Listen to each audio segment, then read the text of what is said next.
Imagine that somebody has kidnapped you. They've put you in a dark shed with no windows. You're surrounded by other prisoners. Every moment that you live is agony. You miss the sky, the sun, the earth, and fresh air. You're terrified. You're stressed. You're sad. And there's no end in sight. Suddenly, the doors open, and someone comes in with a light and a camera and starts filming what's going on. For a moment, you have hope that you're going to get saved, but that person cannot save you all. It's just not possible. But what that person can do is film what's going on, take that video footage outside, and show it to the internet world so that everyone could know that you're there, suffering and waiting for them to help. Now, how would you feel if the person with the camera was slammed down, censored, and was unable to show the video of what you were going through? You would have no way to escape. You and your brothers and sisters and future generations of victims would always continue to be kidnapped and tortured this way.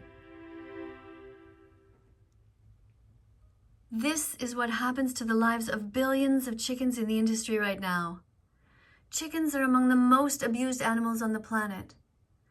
Joey Carbstrong has video footage he wants you to see, and he's asked for my help to make sure you do, because YouTube, the meat industry, and other cruel people are not allowing the free flow of information that he has to disclose. I'm asking you to share his video, and also to subscribe to his channel on YouTube.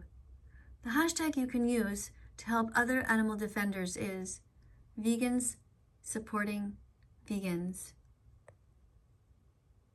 Where the broiler chicks come from, they come out of these big parent breeder Michael sheds. says I should have been arrested for trespassing. Well, it's not an arrestable offence in the UK. In with the hens, and they actually, the roosters fertilise. They should be arrested for abusing animals. But from the hens, and they actually go off to hatcheries to hatch. I think the hens will usually lay their eggs up here. There's a conveyor belt here for the eggs, and the eggs roll down here and they get packed.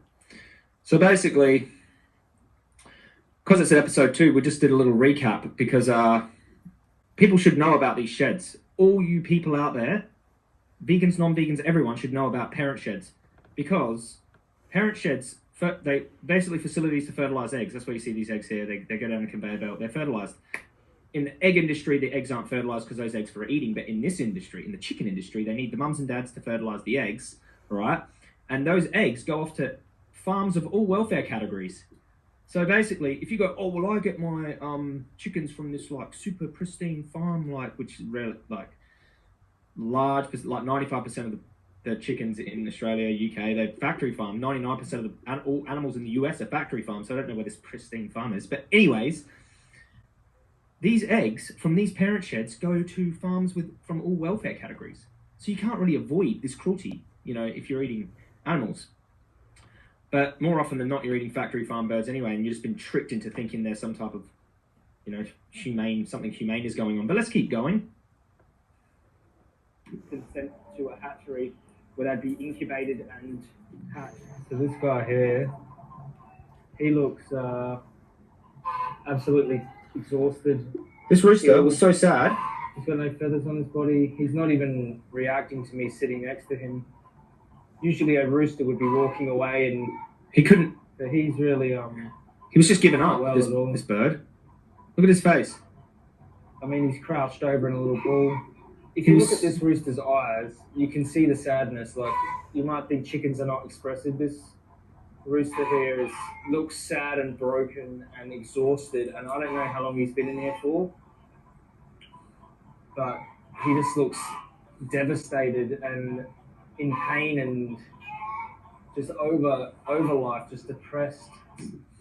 Yeah, this poor bird here, I was actually it's quite intense being in the farm because there's so much going on around you, and you get a bit of adrenaline. So it's pretty hard to sort of comprehend what's going on around you, trying to deliver a message while you have all this anxiety and stuff. So sometimes I'm quite stressed in there, but this bird here particularly, he was just broken. He didn't even move away from me. He was on his last sort of breath of life, this rooster. So not only is it incredibly cruel for the hens, because the roosters are quite rough with the hens, so they actually snip off their back talons so they don't cut the hens up when they're mating with them. These are like horrible forced breeding facilities, but also the roosters end up all messed up as well. Like, so they both got it hard in here. It's just this particular bird here that he didn't even care that I was sitting near him and could have harmed him. He was so vulnerable, defenseless, and just broken. This is what the industry does to animals. You know, these birds will be eaten. That bird here, if he wasn't culled, he probably would have got culled because he's just too messed up. But the other birds in there, they just get slaughtered and eaten, probably in something like chicken nuggets or something like this. So incredibly disturbing. Sad, that's what I see from this bird here. This is a horrible place. Look what it does to these. It breaks these poor birds down until they cower on the floor like this. This grate here, below it, is just kilograms and kilograms of chicken feces. So he's living on top of his own feces. Like, you know, there's just eggs in here, birds hiding in the grates here. Like, it's just horrible, man. Like, how can the farmer walk through here every day, see these sad animals, and just think everything's okay? If these were cats in this facility, dogs in this facility, you know. Well, there's one for the people in the feed here who we encourage non-vegans in here too to have a discussion. But that's an interesting one. If they were, say, cats and dogs in facilities like this, you could guarantee maybe there'd be more public uproar.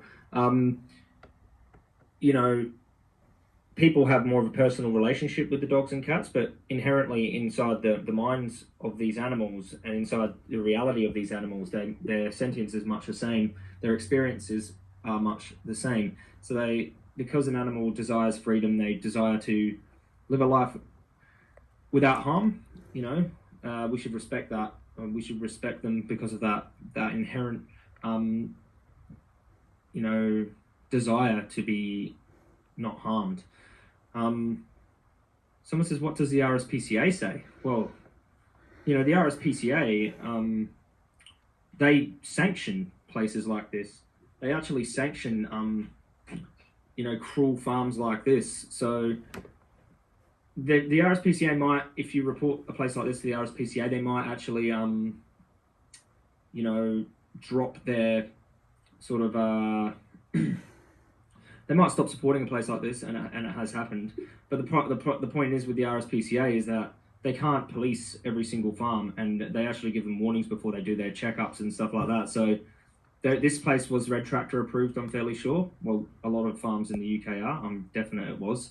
And yeah, so Red Tractor's sort of an assurance scheme that's created by farmers to police farmers. So it's just like, it's like if gangsters were policing their own crime. You know what I mean? That's how crazy it actually is. So let's keep rolling through here. Also, if you guys wanted to go to the YouTube video, send the entire UK public into outroar, and there'd be an uprising. You know, it's because these are birds, and people just don't see them as worthy beings. People don't see them as you know, worthy of the slightest bit of respect. Yeah. Like this bird here, look at you him. can tell Look at his face. The worst life. It's written all over this bird's face. It's just such a sad existence. It's horrible. Their only way out is the slaughterhouse. And that's the truth. Look at it. Look how adorable he is, though. Bro, there's a dead chicken here. Here, right here. Okay, so this is a part where we found dead rooster. I would also encourage you guys in here, 230 people, not 2,000 just yet, but you know, we'll get there, to go over to the YouTube channel and leave a comment and like the video to help the engagement of the video, because YouTube have pretty harshly censored the video, which is a shame. Instagram done quite well.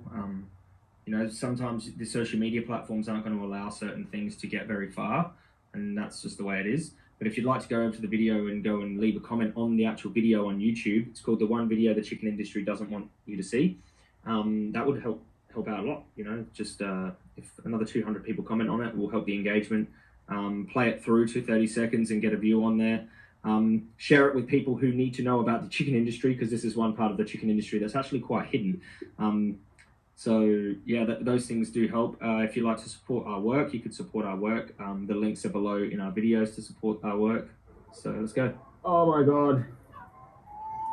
I don't know how long this bird's been here for, but he's rotting right underneath all the other birds. And this is very common inside a factory farm. But so basically these birds, they when they've been rotting like that, they smell incredibly bad. Like, I mean, it's really hard for me to describe what it smells like when you come across a rotting bird. Very pungent, sharp, rotting corpse smell. And the other birds have to deal with that. And this bird here that died, they suffered and died. Like, this bird suffered and died without compassion. No one cared for this bird, got this bird vet care before they died. They were allowed to suffer slowly and painfully without anyone helping them and die on this filthy, feces-ridden floor in a dark shed in the middle of England. Do you know what I mean? Do you know what I'm saying? Like, but the farmers care about their animals. No, they don't. They care about their profit, right? All they care about these birds for is how useful they are to them, what interest they serve them, the farmers. The interest they serve the farmers is they fertilize the eggs that make up the poultry industry, so people can have chicken. If that doesn't make you angry as a meat eater, you know, as a consumer, that they're just exploiting these animals, having them suffer and die, and then telling you that it's humane, all right? I don't know what would make you angry. I just don't know what would. This doesn't make you angry. this is a parent breeder shed. You know, this is different to a, you know, just a meat facility. But this, oh my God, he's been dead for a while. He's starting to rot. Yeah. Like, the feeling of grabbing a dead animal like this is horrible. It's not a very nice feeling. Yeah, not at all. TJ Glenn says, I wish I could afford $1 million. Your work is priceless, and the growth of humanity in love. For the price of the growth of humanity in love. Thank you, TJ Glenn, for your donation. Our donations go towards all of our work. Did someone else do one of these things here too? Thank you, Ilisati. Thank you very much. I'll just scroll on through. There's someone else as well. But thank you. Yeah, any donations we use for our work. So thank you so much. Let's just keep rolling through. you know, does a farmer even walk through here and not see this rotting bird? He would have seen it. It's just sad, mate. It's sad and it's disgusting. And these birds have to live with corpses underneath them, feces underneath them. They're getting burned from the ammonia. Their behinds are all red. They've got gashes and scratches all over them. You know, imagine the suffering that this rooster went through before they died. Horrible. Imagine the suffering. Horrible suffering. This rooster suffered to death. There's no question. Yeah. It's disgusting. You know what I'd love to do? Take this rooster and dump the rooster on KFC's dining room floor in front of all the patrons and say, this is what you pay for. This suffering. Underneath the video, there should be a description that has the playlist for the Uncovered series on YouTube, and there's a link here to support our investigations and the rest of the work we do here. And there's also a link for free help going vegan. You can find these links all over my social media, in my link tree on Instagram, underneath in the comment section of all my Facebook videos. You can find these links. You can also find these links underneath every single YouTube video I make, or on my website. So the supporting our work and the vegan link here, this will help people who are watching right now. You might need a bit of help going vegan, which I understand. I needed a bit of guidance too, but I was so motivated by what was happening to the animals that I made it happen. And I think you need two things: motivation about what's happening to animals, motivation to avoid the animal products, and some practical tips on how to avoid them. So the free help going vegan is just a little vegan challenge, and that's a really good resource for you because you get put into a Facebook group, and it's a good support network in there, and I highly recommend it. I mean, I mean, it's on Facebook, so you don't have to worry about being shy because it's all typing. You just type in there and they will help you out, and good coaching and guidance. And yeah, I recommend it. So let me just take this off. How do I take this off? Thank you 20 times TV for your donation there. A year vegan this month thanks to the work you do. Amazing. That's what I like to hear. Let me just pull that down and let's just continue. Of this, innocent bird born into facilities like this, suffered the most horrible death so people can have chicken wing, chicken sandwich. They want the eggs, the fertilized eggs, to create the chicks that turn into the chickens that will be murdered for your chicken wings. I did feel quite upset after holding that dead bird. It makes me, I'm quite a strong person, a lot stronger than your average person in this situation, but it's incredibly heart-wrenching to see a dead animal and look at his face and know that he suffered and died for just a trivial reason, like eating chicken sandwiches, or a chicken wing. Like, we have amazing chicken products. This Isn't Chicken is a great one. And if you go into Tesco's or Sainsbury's these days and go to the vegan section, oh my God, amazing vegan options. The Squeaky Bean in the UK is amazing. There is just a plethora of amazing vegan chicken products that you can choose. And the vegan chicken is the best out of the mock meats, some of the best out of the mock meats. Beyond Burgers are amazing too. But so vegan chicken substitutes, vegan meat is getting so good that you'd be so surprised, and there's no need to do this to these animals. Subscribe and press the notification bell. Help us get these animals out of hell. Thank you.